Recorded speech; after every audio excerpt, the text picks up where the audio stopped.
California has nearly 40 million people, 840 miles of coastline, and more famous cities than most countries. You'd think with all that, every corner of the state would be well documented, well traveled, and thoroughly mapped. You'd be wrong.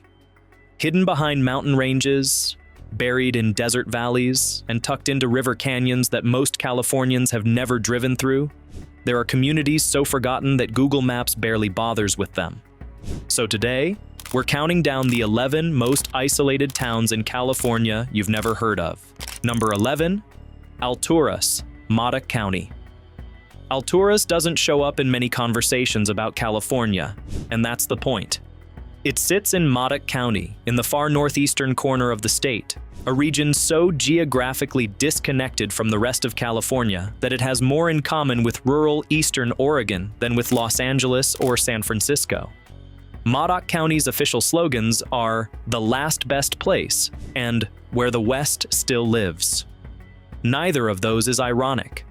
The county covers nearly 4,000 square miles and has a total population of around 8,500 people. That works out to roughly 2 people per square mile. To put that in perspective, Los Angeles County has around 2,400 people per square mile. Alturas is the county seat, the largest town in Modoc County, which is a title that carries considerably less weight than it sounds, because the county is essentially empty. The town sits at roughly 4,400 feet elevation on the Modoc Plateau, a high volcanic tableland that stretches across northeastern California and into Oregon and Nevada. The nearest city of any meaningful size is Redding, California, which is about 2 hours away by car through mountain terrain. In practice, the nearest grocery chain, hospital, or shopping center of consequence requires a drive that most urban Californians would consider a significant road trip. What exists in Alturas is what exists in most genuinely isolated county seats in the American West: a courthouse, a hospital, some cattle, a handful of local businesses that have been there for decades, and a community of people who know each other's names and want to keep it that way. The winters are genuinely cold. Alturas is no stranger to temperatures well below freezing, something that surprises people who associate California with warmth. The isolation here is not scenic in the way that the Sierra Nevada or the coast is scenic. It is the vast, open, sky-dominated isolation of high plateau country where the scale of the land makes a person feel appropriately small. Number 10, Bridgeport, Mono County. Bridgeport is the county seat of Mono County, sitting at nearly 6,500 feet elevation in a wide valley on the eastern side of the Sierra Nevada, not far from the Nevada border. The population is around 600 people. The nearest gas station outside of town is a long drive in any direction, and the nearest city of any real size requires crossing a mountain range. What Bridgeport has going for it, in terms of isolation, is geography. It sits in a basin ringed by mountains, with no major highways running through it. Highway 395 passes nearby and connects it to the outside world, but the town itself feels genuinely removed from anywhere that uses the word amenity without laughing. The Mono County Courthouse in Bridgeport is a historic landmark, a white-painted Victorian building constructed in 1880 that looks entirely too elegant for the rugged landscape surrounding it. It's the oldest courthouse in California still in use. The fact that it's sitting here in a town of 600 people in the eastern Sierra rather than in some well-documented historic district is part of what makes Bridgeport interesting. The building has been providing county services since before most of the towns it's meant to serve had paved roads leading to them. The area is also close to Body State Historic Park, California's best-preserved ghost town, a former gold mining boomtown, now frozen in what park officials call arrested decay.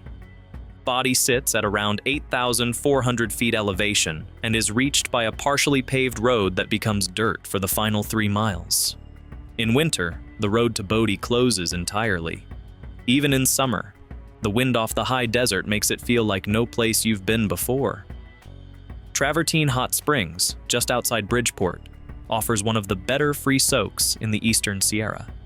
Geothermally heated pools in the open desert with views of the mountains in every direction. It is the kind of thing that exists in Bridgeport's vicinity, because there is no commercial pressure to monetize every feature of the landscape. That is perhaps the best description of why some people prefer isolated places.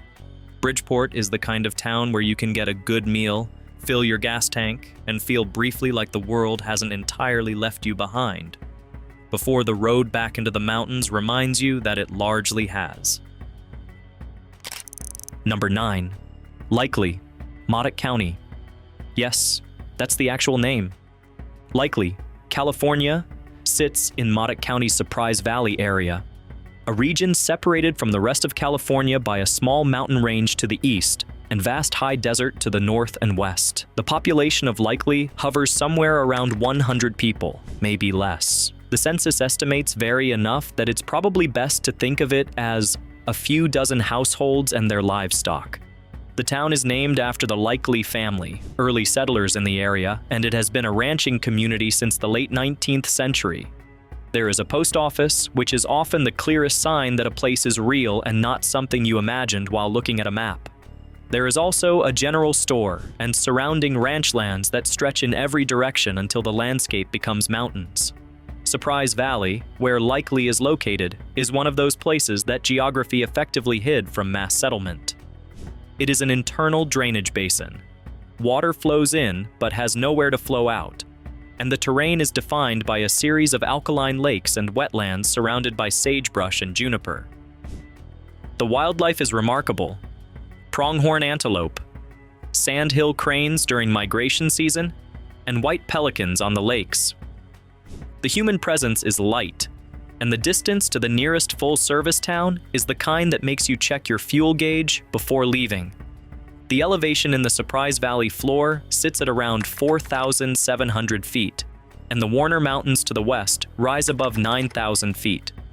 The range creates a weather barrier that catches significant snowfall in winter while leaving the valley in a high desert rain shadow. Summer evenings are cool. The stars are extraordinary. The name alone makes it worth including on this list. If you told someone you were driving to Likely, California, they would ask you whether you were sure, and you would have to explain that yes, that's what it's called, and no, you didn't make that up. Number 8. Trona, San Bernardino County. Trona is in a different category of isolation from the others on this list. Where some isolated California towns are remote because of mountains or distance, Trona is isolated in a way that feels almost punitive. It sits in the middle of the Mojave Desert in Searles Valley, surrounded by some of the most inhospitable terrain on the continent. The town exists because of chemistry. Searles Lake, which is not a lake in any conventional sense, but a vast dry lake bed beneath which lies one of the richest mineral deposits in the world, contains trona, a sodium carbonate mineral used in glass, detergents, paper, and various industrial processes. The town of Trona was built to serve the workers extracting those minerals, and that industrial purpose is visible in everything about the place.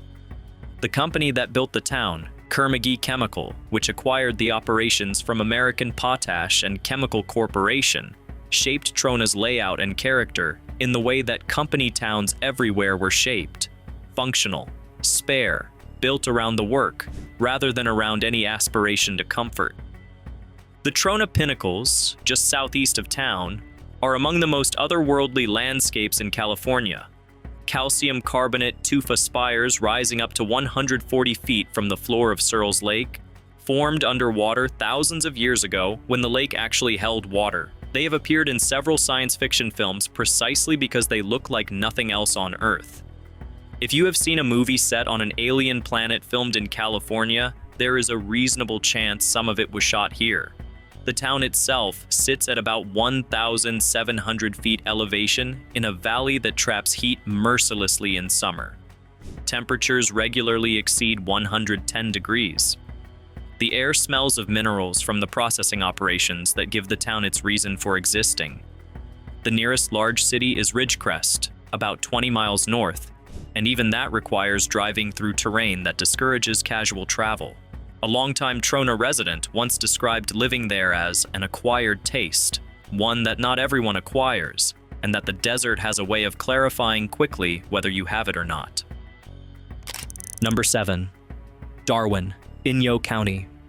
Darwin sits in Inyo County, in a narrow valley between the towering eastern edge of the Sierra Nevada and the vast emptiness of Death Valley, about 35 miles south of Lone Pine.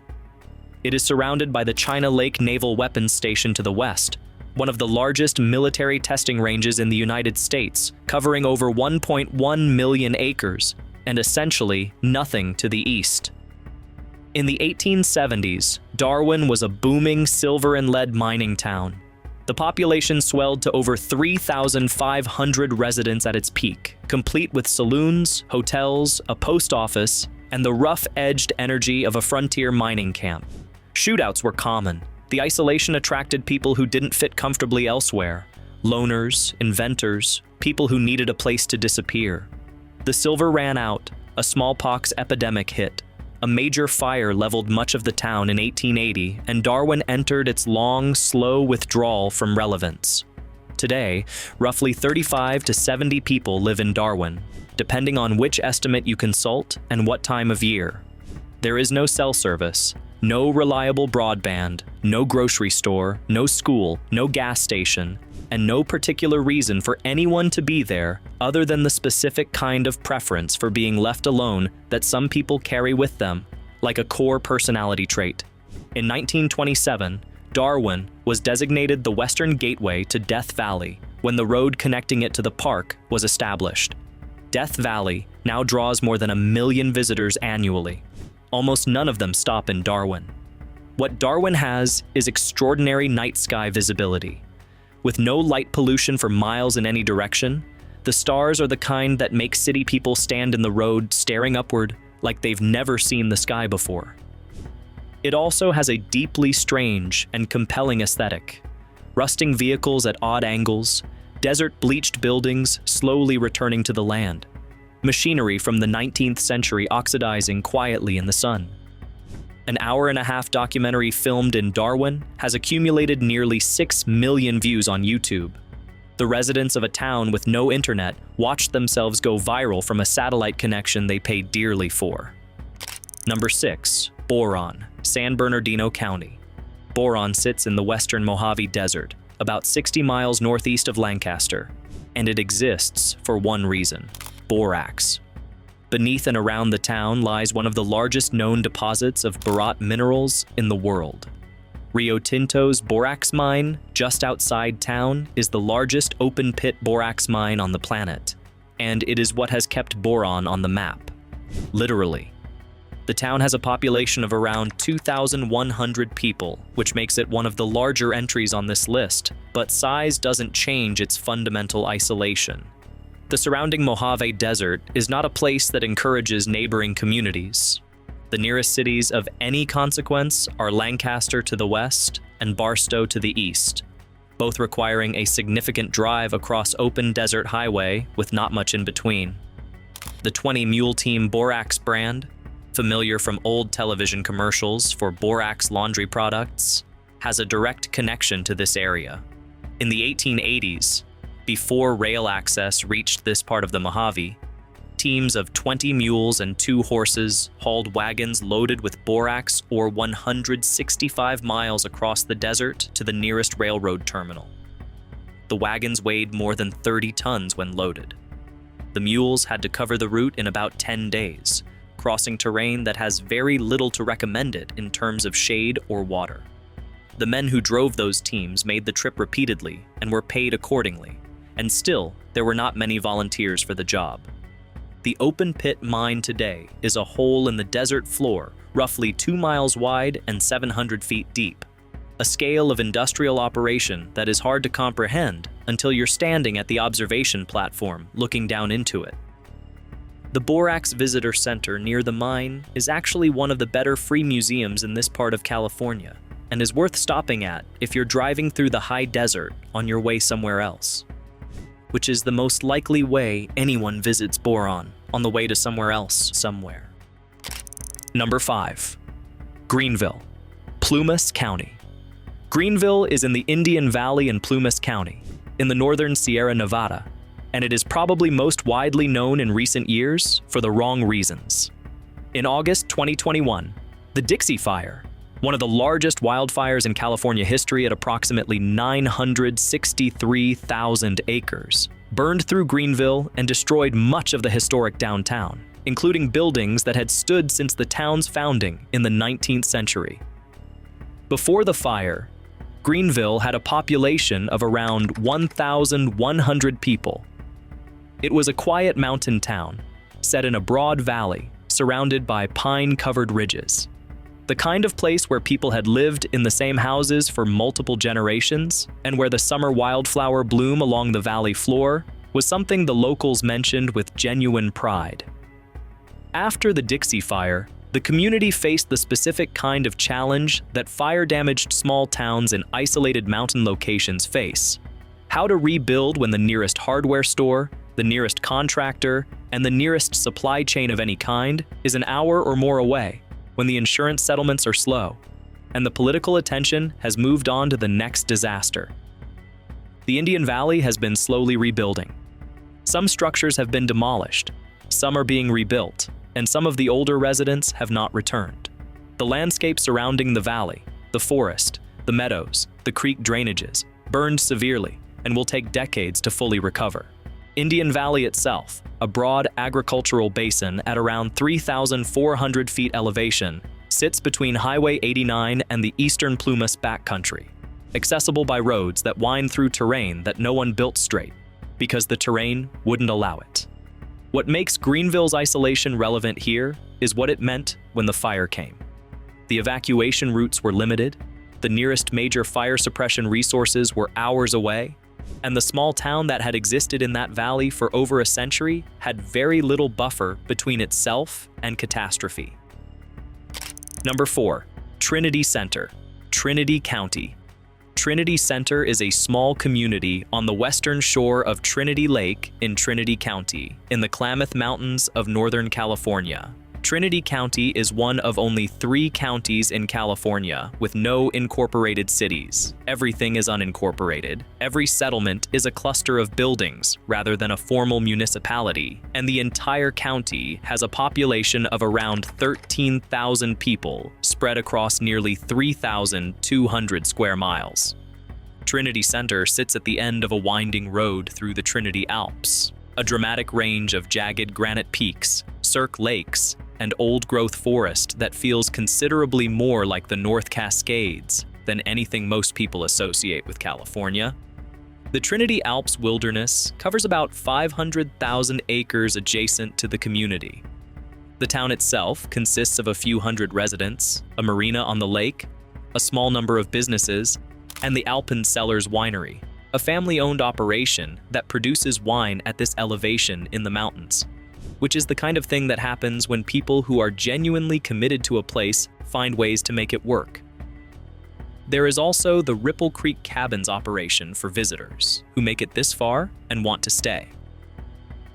Trinity Lake, formed by Lewiston Dam in 1960 on the Trinity River, is one of the larger reservoirs in California and a significant source of water for the state's water supply network. An enormous quantity of Trinity Lake's water is diverted through a tunnel in the mountains to supplement the Sacramento River system. Most Californians who drink Central Valley water have never heard of Trinity Center. They are indirectly connected to it every day. The access is what you'd expect from the geography: winding mountain roads that take considerably longer than the map distance suggests, limited services between towns, and the kind of distance from anything urban that makes you think twice before leaving for supplies. Cell service is unreliable along much of the route in. The road itself is the signal that you are somewhere the state has not prioritized connecting to everything else, and for the people who live there, that is generally considered a feature rather than a problem. Number 3, Hornitos, Mariposa County. Hornitos is a ghost town in the foothills of Mariposa County, or more precisely, it is a town that exists in a state somewhere between ghost and real, still technically inhabited, but carrying the full weight of its 19th century past in every adobe wall and crumbling storefront. The town was founded in the early 1850s during the gold rush, and its origins are specific. Mexican miners who had been expelled from the nearby town of Quartzburg by Anglo-American miners relocated and built Hornitos. The name means little ovens in Spanish, a reference to the above-ground tombs in the local cemetery, as their own community. It became a rough, lively, gambling and saloon town during the gold rush years, with a population that, at its peak, reached several thousand. One of the more verified stories connected to Hornitos involves the outlaw Tiburcio Vasquez, one of the most notorious bandits in California history during the 1860s and 1870s. According to local history, Vasquez used Hornitos as a base of operations and reportedly escaped from the town through a trap door in a store when a sheriff's party arrived to arrest him. Whether every detail of the story is accurate is debatable.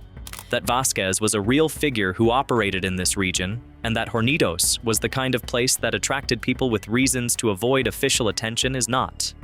Today, Hornitos has only a handful of permanent residents. There is a small store, a church built in 1862 that still holds occasional services, remnants of a Wells Fargo office, and the cemetery with the above-ground tombs that gave the town its name. The surrounding foothill landscape, golden hills, scattered blue oaks, the kind of California that existed before everything else, makes the drive-in feel like a deliberate step backward in time. Getting there involves turning off Highway 49 and driving rural roads through the hills for several miles. There are no services to speak of. Most people who have lived in Central California their entire lives have no idea Hornitos exists, which is exactly the kind of statement that makes it worth making a small detour to find out for yourself. Number 2. Benton, Mono County.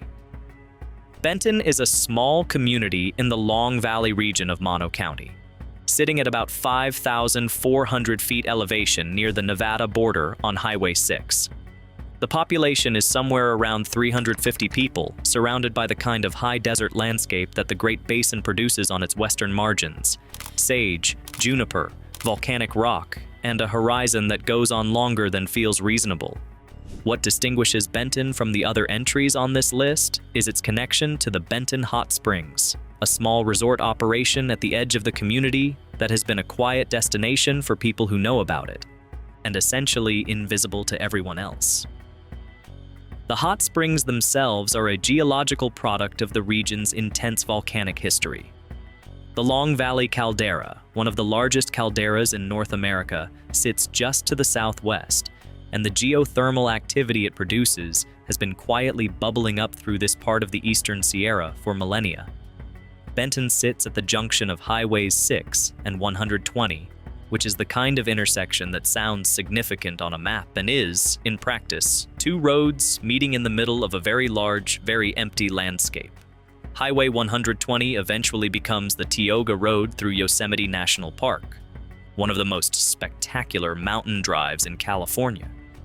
But that connection is about 60 miles west and requires crossing the full width of the Sierra Nevada. On the Benton side, you are firmly in Basin and Range territory, where the mountains come in parallel north-south ridges separated by broad, flat valleys that stretch for miles.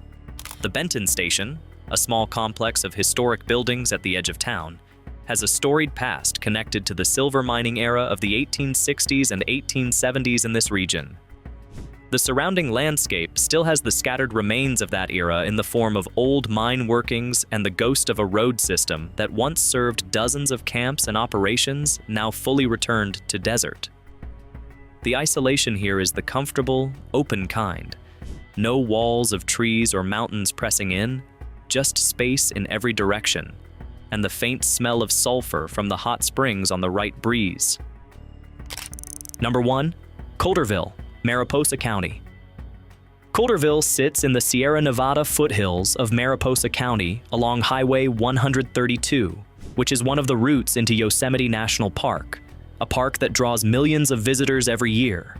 And yet Coulterville, sitting directly on one of the approaches to one of the most visited places in the country, has a population of only around 200 people and a downtown that has not substantially changed since the 19th century.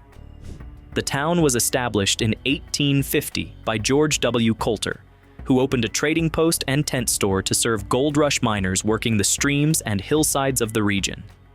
Within a few years, it had a significant population, several hotels, multiple saloons, and a Chinese merchant community that established one of the earliest Chinese settlements in the California interior.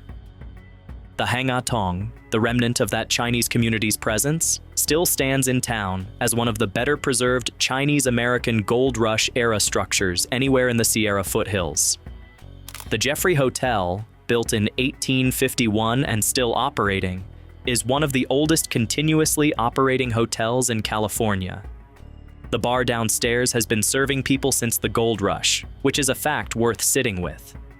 The hotel's guest book over the decades has included names that would surprise you, and the building itself has survived fires, floods, earthquakes, and a century and a half of California history with its basic structure intact. What keeps Coulterville isolated, despite its location on a Yosemite approach route, is a combination of factors. The highway was realigned decades ago so that through traffic no longer passes directly through the historic core, and the town has no particular commercial infrastructure to pull travelers in for a stop. Most people on their way to Yosemite drive past without knowing Coulterville is there. The surrounding landscape is the specific beauty of the California foothills. Golden grass on rounded hills, blue oaks and gray pines, the Merced River drainage winding through canyon country to the east. In spring, the entire landscape erupts in wildflowers. In summer, the heat settles in and the town sits quietly in it, just as it always has. Coulterville is the kind of place that makes you wonder how many other places like it are out there, sitting just off the road that everyone takes, waiting for someone to turn off the highway and pay attention. California is a state that most people think they know. The beaches, the cities, the wine country, the national parks. But the version of California that shows up in movies and travel magazines is a small fraction of what is actually out there. Behind the well-lit parts of the map, there are places that have been going about their business quietly for more than a century, largely indifferent to whether the rest of the state notices them. Some of the towns on this list are isolated by mountains, some by desert, some simply by the fact that the road through them stopped being the main road 100 years ago, and nobody went back to change the signs. All of them are real, all of them have histories worth knowing, and all of them are still out there, functioning as communities with their own rhythms and their own reasons for existing. The thing about genuinely isolated places is that they have a clarity to them that crowded places don't. When you're 3 hours from the nearest freeway and the cell signal dropped out 40 miles back, the question of why you're somewhere and what you came for becomes much more immediate. People who live in places like Darwin or Likely or Trinity Center tend to have a very specific answer to that question. It's not always the same answer, but it's almost always clear. The next time you're planning a California trip and the usual destinations feel a little crowded, it might be worth checking whether Alturas, or Likely, or Hornitos, or Coulterville falls somewhere along your route. The drive is longer than you think. The road is smaller than the map suggests, and the place at the end of it is exactly what it says it is, which is rarer than you might expect. These towns have been going about their business for over a century, and they'll keep doing it whether anyone outside their county lines notices or not. That, honestly, is part of what makes them worth noticing. If you enjoyed this video, please like and subscribe to our channel so you never miss out on more content like this.